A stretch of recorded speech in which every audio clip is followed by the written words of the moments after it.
Buongiorno e di nuovo bentornati a tutti, o bentrovati.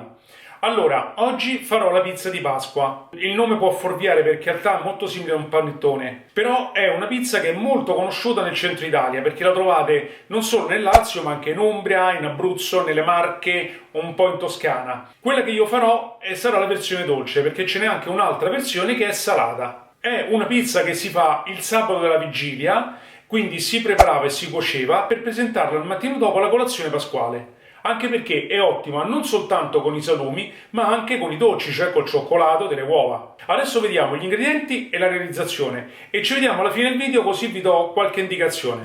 E mi raccomando, io mi riferisco a tutti quelli che mi vengono ogni tanto a trovare oppure mi vengono a trovare per la prima volta e poi si dimenticano di iscriversi. Iscrivetevi al canale, cliccate la campanella, così poi rimarrete aggiornati su tutte le mie ricette prossime. Ci vediamo dopo.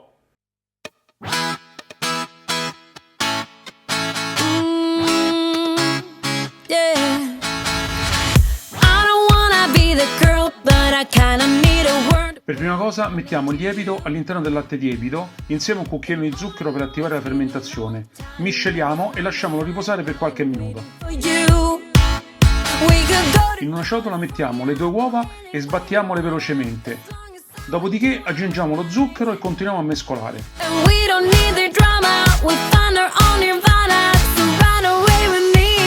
Dopo qualche minuto mettiamo anche l'olio e continuiamo a mescolare. E ora mettiamo gli aromi: la vaniglia, il rum, l'anice e le scorze di arancio e di limone. E mescoliamo il tutto. Non potete capire che il profumo che si sente, è fantastico, lo dovete assolutamente provare. Ora in un'altra ciotola dove avete messo la farina Manitoba create un foro al centro e metteteci il composto di uova e aromi e il latte con all'interno il lievito a fermentare. Mescolate regicamente fino a quando non si compatterà.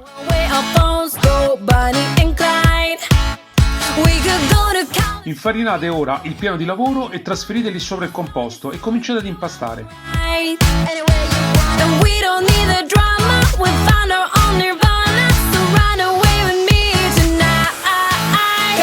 Impastate per diversi minuti per far diventare l'impasto liscio.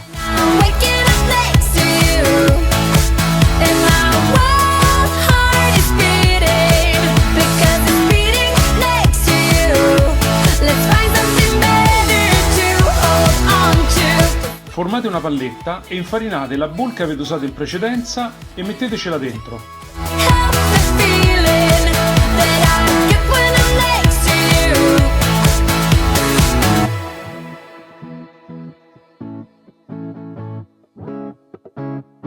Copritela con la pellicola e con un canavaccio e mettetela all'interno del forno spento.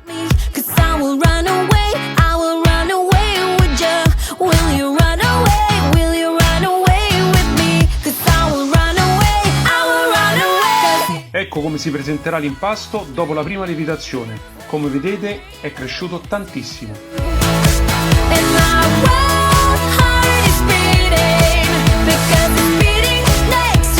Rimettete l'impasto su un piano infarinato e ricominciate a impastare ancora per qualche altro minuto. Poi riformate la palletta.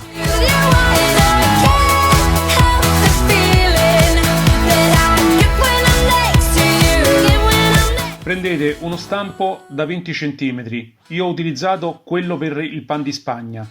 Ungetelo e infarinatelo, mentre sul fondo foderatelo con un foglio di carta da forno. Mettete dentro l'impasto, mi raccomando che sia bello regolare. Dopodiché lo coprite con uno o più canovacci e rimettetelo all'interno della bocca del forno, senza pellicola.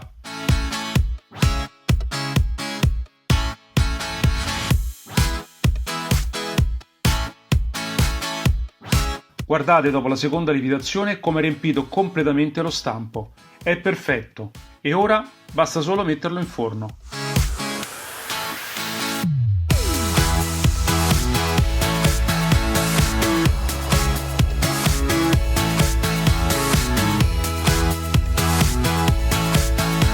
Ecco qui la vostra pizza di Pasqua, come vedete è cresciuta ancora. Adesso fatela raffreddare completamente, dopodiché la potete sformare.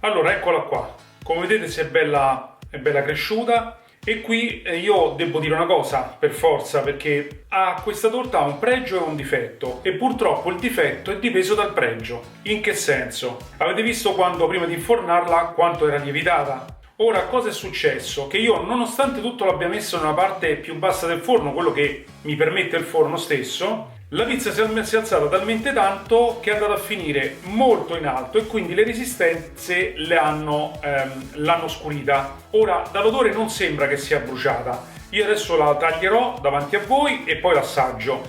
C'è da dire che il profumo che emana è fantastico, anche perché già si sentiva con l'impasto quando io stavo miscelando tutti gli aromi, no? L'anice, il limone, l'arancio, l'aroma del rum, della vaniglia, eccetera, e si sente tuttora. Vediamo adesso il taglio e come è venuta dentro e poi ne riparliamo.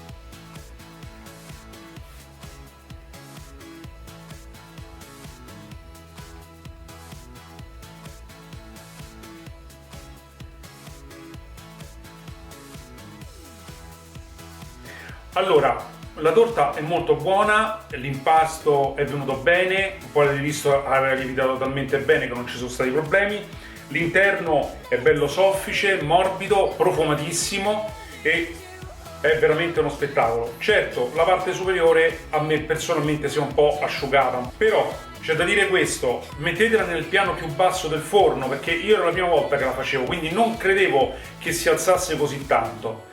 E in questo caso invece che 180 gradi la mettete a 170 e la fate andare per 50 minuti invece per un'ora come ho fatto io. Per il resto, come avete visto, il procedimento è molto semplice, l'unica cosa è che ha dei lunghi tempi di lievitazione. Però, come vi dicevo prima, questa era una pizza che si preparava appunto il sabato, quindi lo facevano la mattina le signore e la sera la cuocevano, quindi avevano tutto il tempo per fare anche altre cose.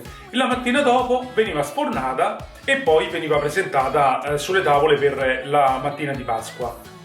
Allora, lo stampo che ho utilizzato è quello che serve per fare il pan di Spagna. In realtà lo stampo per fare questa pizza è un po' diverso. Ha la parte alta più larga e la parte bassa un pochino più stretta. In più è fatto con alluminio molto leggero. Questi servono appunto per fare sia quella dolce che quella salata, quindi può servire per tutte e due. Bene, che dire poi di questa pizza chiamata così, ma in realtà come avete visto appunto sembra quasi un panettone? Beh, diciamo che è un retaggio del Medioevo. Nel centro Italia se ne facevano diversi tipi, come vi dicevo prima. C'era chi la glassava sopra mettendoci gli zuccherini, chi metteva all'interno i canditi o l'uva passa, insomma ci sono diverse varianti. E poi c'è quella salata, ovvero la crescia al formaggio, che è un retaggio più che altro marchigiano, e ne so qualcosa per bene perché mio padre è di quelle parti, ed è proprio il suo paese vicino a Serra dei Conti, dove c'è stato un monastero dove proprio lì è stata ideata dalle monache questa particolare pizza al formaggio che viene appunto utilizzata nel periodo pasquale. Ebbene, io non ho nient'altro da dirvi, se non ringraziandovi di avermi tenuto compagnia fino a questo momento. Perdonatemi di avervi fatto presente di questa ricetta non proprio perfetta, però da questo mio errore, diciamo così, cercate di farne tesoro. Io vi ringrazio di avermi tenuto compagnia fino a questo momento e ci vediamo alla prossima ricetta. E se non ci vediamo prima, buona Pasqua!